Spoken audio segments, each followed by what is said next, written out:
Welcome to the One Advantage podcast, exploring the intersections of peer power, culture, and agility.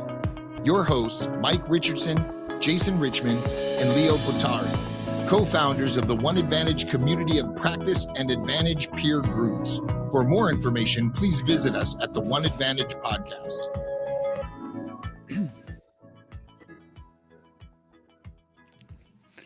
Hi, everyone. My name is Leo Butari, and welcome back to the fourth episode of the One Advantage podcast with my co-host, Jason Richmond. Now, Mike Richardson has the week off, and of course, we're pretty sure, I guess, Jason, right, that Mike is focused on his own brand of football this weekend involving the games of the English Premier League. Yes, I would assume so, Leo. So that leaves you and I to talk about this Sunday's Super Bowl.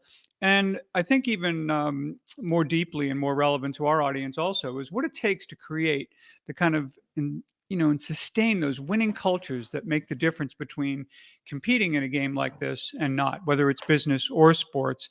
And maybe we'll step out of our lane a little bit as well and offer our own predictions of the game. We are recording this on the Friday before the Super Bowl. So by the time this runs, we'll all know who will have won. But anyway, before we get into all that, so Jason, how have you been? What's been like since our last episode? What have you been working on? Been great, and I'm excited about talking about team today because yesterday I was in Orlando with a client, and they had a company offsite, and I was able to participate in a team building golf and tournament, best ball at Shingle Creek Golf Club in Orlando. And it's so relevant in talking about high performing teams and playing the best ball. I love the fact of how much encouragement there is, how much support there is in groups, but yet there's that level of competition in your foursomes. We're all one company, we're all one team, we're all out there to get along, to get to know each other even at a deeper level, but yet we all kind of want to win. And the internal coaching and guidance and back and forth, and the level of encouragement, it was a great day. It was an awesome day. What I love about golf, so I played tennis in college, and of course it's a very different dynamic in tennis when you're hitting a ball at someone as hard as you can, and you're going back and forth divided by a net, where when you're on a golf course, you're all standing on the same side. You're looking at the common adversary, which is the golf course. Yeah. And it's a time while you are competing, you root each other on at the same time, to your point. And I think it's just such a marvelous sport in that way. And I think it's why it's as popular as it is. One of our key components or pillars of team culture, high performing team culture, is vulnerability. And Leo, you have no choice but to be vulnerable on a golf course. That's right. When you're at that tee box and you got a bunch of people around and you top the ball and it goes to the women's tee, I don't know how else to explain vulnerability. That's right. It is so funny. And I think the other thing about golf is, you can watch the PGA Tour and you can even watch the best players in the world and they miss shots. Yeah. And so why we would have any expectations of ourselves that are beyond that is a little baffling. There's a great title of a book called Expectations of the Thieves of Joy. Yeah. And I think from a golf standpoint, when we start expecting too much, you just go out, you do your best, you hit one shot at a time, you have fun, and it's all good, right? Yeah, for sure. It's funny when you talk about vulnerability. I spent this week, I was in New York one day with a group, and also with a group in Tech Canada in Montreal. It was my first trip to Canada actually in more than 2 years, right, with COVID, and being able to go in and out of the country. It's not simple. You've got to get COVID tested before you leave within 72 hours of the flight, and then right before you get back on a flight and all that, with the hope that you don't test positive just before you're about to go on an airplane and go back to your home country. But it was good. And vulnerability was top of mind, with everyone there, because the understanding of how it opens up everything and what it means when people are just there for one another without expectation, without judgment and all that, but really providing each other that necessary support and challenge to just help each other be better. Yeah. Yeah. And along with that vulnerability, we talk about it all the time. High performing teams and we're here to talk a little bit about the Super Bowl. Who's not talking about the Super Bowl, right? And there's all kinds of bold predictions and prop bets and things going on, and we'll get into that. But teams that have, you hear about it all the time. I mean, look at Tom Brady and Gronk. Think about the level of trust that those two have had throughout their career to perform the way they've done. Think about today, the trust that Matthew Stafford and Kupp have together, and that team dynamic, that level of trust in their, not just on Sunday, not just when they play a game, but in their preparation, in their work together, in their practice, in their film sessions, all the way across the board. I mean, they're constantly working on that relationship of trust, and they have to be authentic with each other. They got to work together. You watch them on the sidelines; they're real time coaching each other, and those elements of a team is a difference between being average and being high performing. Yeah, and I think whether it's in business and in sports, and it's a great segue in the fact that, we've both witnessed and been part of winning cultures, and we've watched how these cultures deliver consistently great results. So I'd love to get a sense beyond trust, and I'd also like you to build on that, of course, because it's such a key component. What do you see as the differences between the best and the rest? I think adaptability. I mean, that Culture Ignited is all about disciplines of being adaptive. Right? People ask me all the time, Leo, what is adaptive? And working with different clients, they can define that in their own particular way. But my belief and my understanding of being adaptive is being flexible.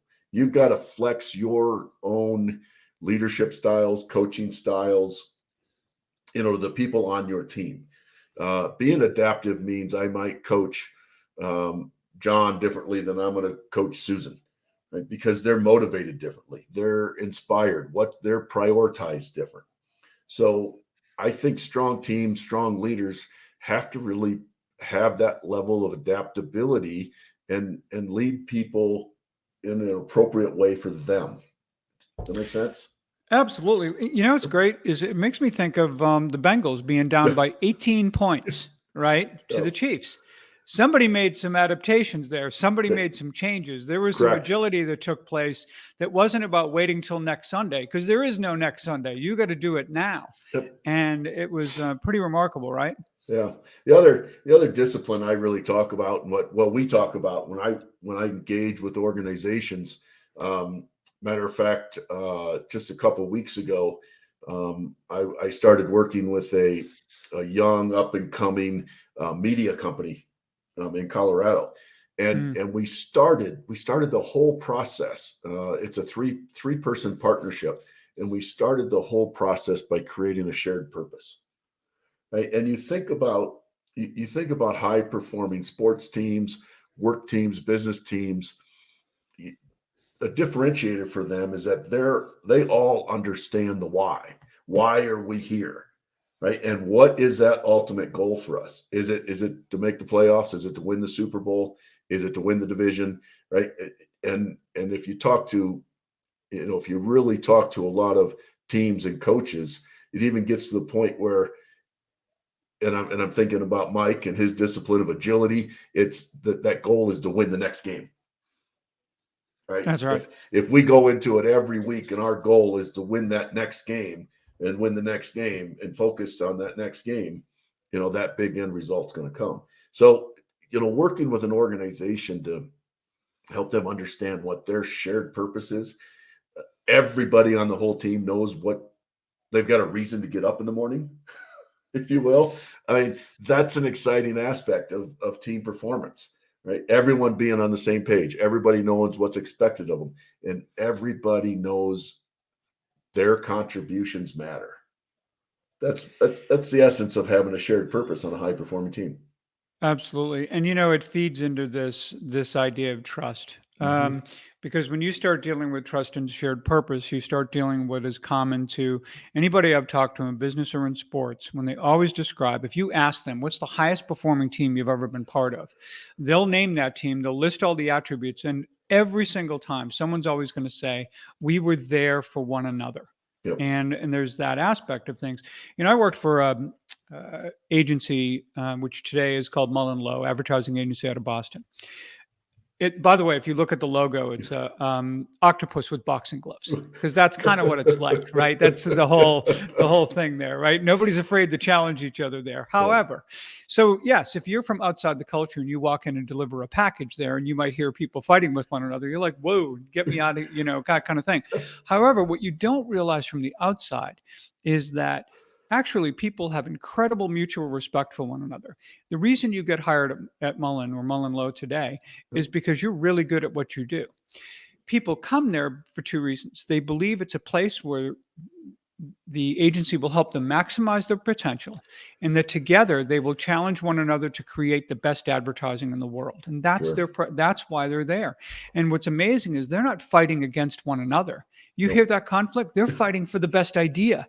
Correct. And when you see that going on, and this is where this idea of recognizing that it is trust, that when people are challenged openly, it's not because I'm trying to call you out or do anything like that. It's because we are all in it together for one another to do what we're here to do.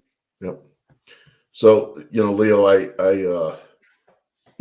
been talking a lot about, the 5 disciplines for adaptability that I wrote about in my book, Culture Ignited. But you also have 5 disciplines, right? Five factors of high performing teams and groups. Let's get into that a little bit, and the synergy between leadership disciplines and your 5 factors. It's fascinating. I'd love to, and also, as you well know, it plays into Mike's work also, which is why I think for each of us, the more we started studying and really diving into our respective disciplines, the more we recognize where the synergies lie and all of the commonalities. I mean, when your work on culture, Mike's on agility, mine on this idea of the power of peers, I kind of refer to them, as you know, like they were all born of different parents, but yet at the same time, they somehow really come together in a rather extraordinary way. The 5 factors that you're talking about on the peer innovation side of thing really comes down to, first of all, that shared reason that we're here, that purpose, right? Making sure that people share the same values, traits, and behaviors, and understanding of what does it take to be a good contributor to this specific team, right? And yet you've got that diversity of thought. Second being psychological safety. Having great people is great, but you've got to unlock that talent, right? By making sure that they feel open and vulnerable and willing to ask questions and challenge one another and challenge the process and leaders from time to time. And, just following through real quick, the third being about productivity. The second being that culture of accountability, but it's among the members. It's this idea, like I talked about with Mullen and Lowe, that, we didn't come ready to play and bring our A games every day because we were trying to impress our boss or because there was a KPI associated with it. We did it because our personal currency with one another rested in just bringing your best every single day you showed up to the office. And the leadership was there, to really, yes, challenge you and support you, but they were really there to make the team successful, not for them to be a star. And it plays so beautifully into what you talk about with your 5 disciplines as well. It's so easy to overlap those things that you talk about when it comes to trust, and I'll let you kind of take over on your own work there, but it's fabulous, The synergies right there. Obviously, I talked a little bit about shared purpose and trust and authenticity. You mentioned the third, the focus on performance management, right? Think about any high performance. Think about any sporting event going on. I mean, the coach isn't just sitting back and letting the game happen and then doing coaching after. We're coaching in the moment all the time. And in today's environment and business, that real-time coaching element is a leadership discipline that we focus on all the time, working with organizational leaders, that middle management to strengthen their skills on real-time coaching, in that moment coaching, making those observations and making quick corrections, making sure everyone knows what's expected of them, and taking a look, and this goes with agility too, taking a look at goals consistently and often and making adjustments if we have to. Right? That's a leadership discipline, or it's a style and a behavior that we work with organizations to integrate. And then we also talk about then the diversity and inclusion, and we talk about the importance of constantly working on continuous improvement and developing your people. Right? We know all sports teams, they practice, they game plan, they have a playbook. Right? They're constantly practice. These guys are at the height of their talent pool. Right? And if you look at all the NFL teams, they all have outstanding talent across the board, right? But it's that preparation, it's that practice, it's that continuous learning, it's that repetition of let's do it again, let's get it right. And I think that's a big differentiator for these two teams going to the Super Bowl. No, it sure is. And, part of what you also speak to there, I think, is that the leader of the team is a part of the team, not apart from it. That's right. They are all in it together and they have a shared responsibility for achieving that result. It's not a blame culture, right? It's not the leader sitting over on the sidelines, just, Yeah. and this speaks to, I think, great organizations and how they regard the team. I've been asked sometimes, when they say, "Hey, well, you talk about the leader being part of the team. The leader's not, the coach isn't out there playing the game, so they're not really part of the team." And I said, "The heck, they're not part of the team, And by the way, so are the strength trainers, so are everyone in the organization. And as you know, for most organizations now winning Super Bowls, the people on the field are not the only ones that get Super Bowl rings. It extends throughout the organization in terms of what makes winning possible. Yeah. And it's that culture and that recognition that everybody's contribution really matters, right? Yeah, absolutely. And, I love this another analogy because we work a lot with organizations in that middle management rank, right? We're working with a huge global manufacturing company right now, and working with that frontline level middle management on their ability to inspire and lead and coach and motivate. It's really all about leadership behavior. And if you make that comparison of business middle management, I like to make the comparison that sports, it's like the offensive and defensive line, right? That's the trenches. That you hear all the time, football games, sport, are won in the trenches. Right. And that's why when we get into our predictions, why my prediction's the way it is, it's because of the power of the trenches. And those trenches in the Super Bowl is no different than that level of middle management within an organization. Absolutely. Yeah.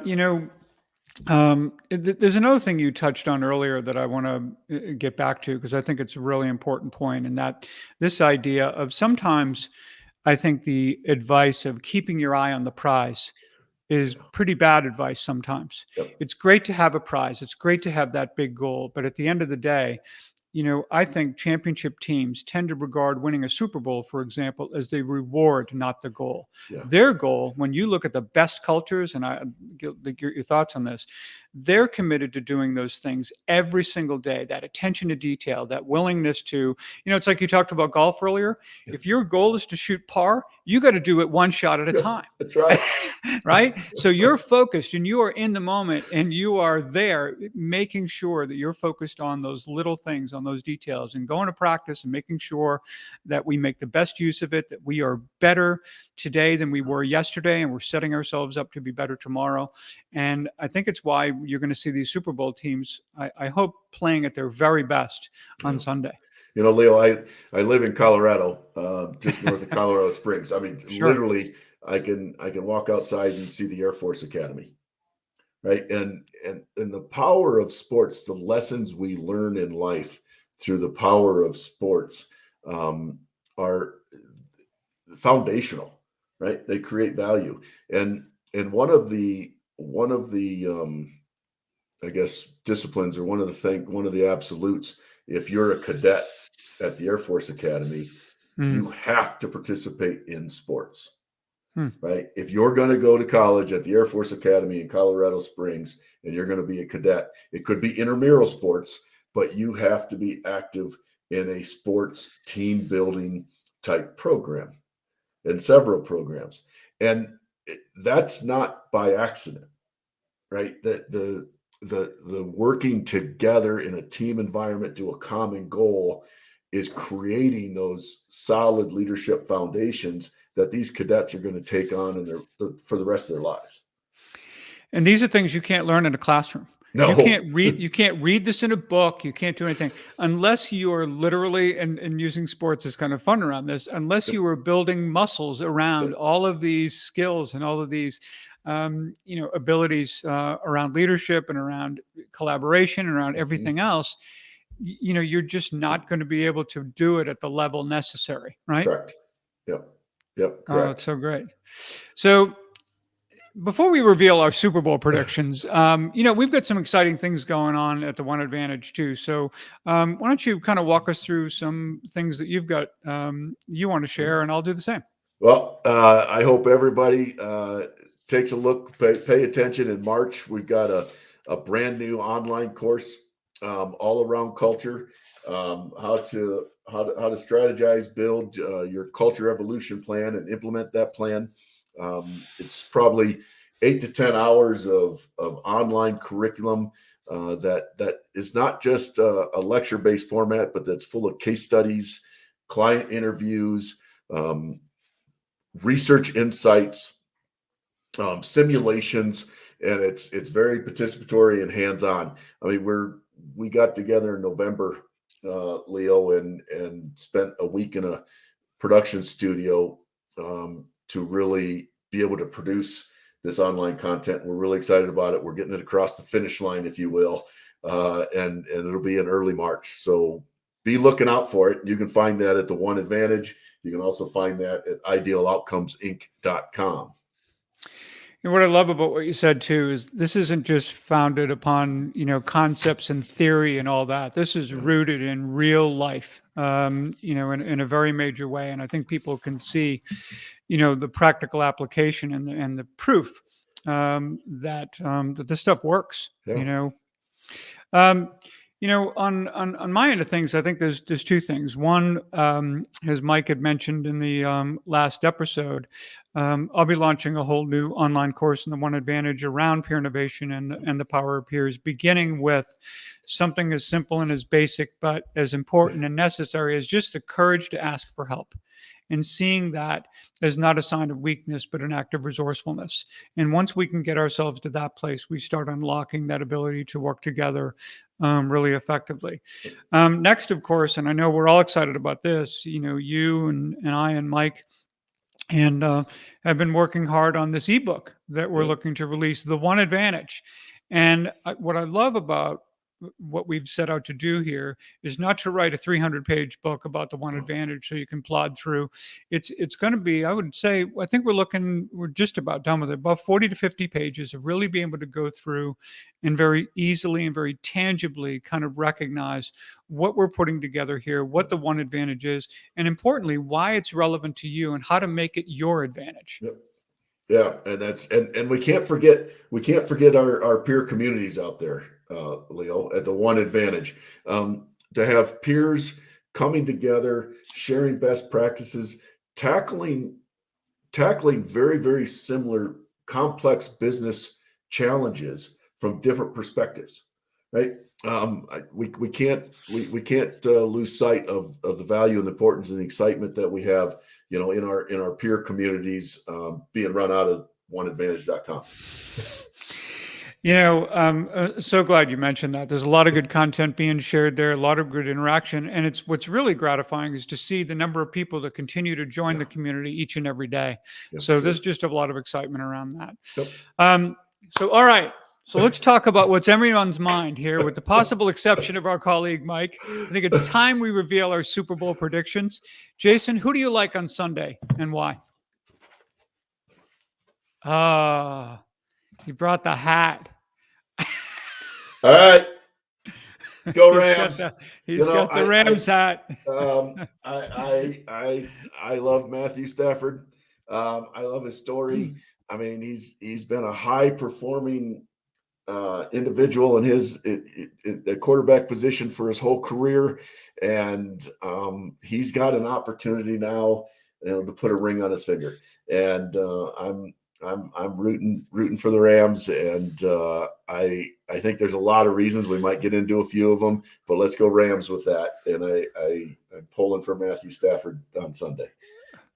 So while we've been in violent agreement about what it takes to create and sustain a winning culture, I gotta, say that I think the Bengals are going to win it all. I think I love Burrow's leadership.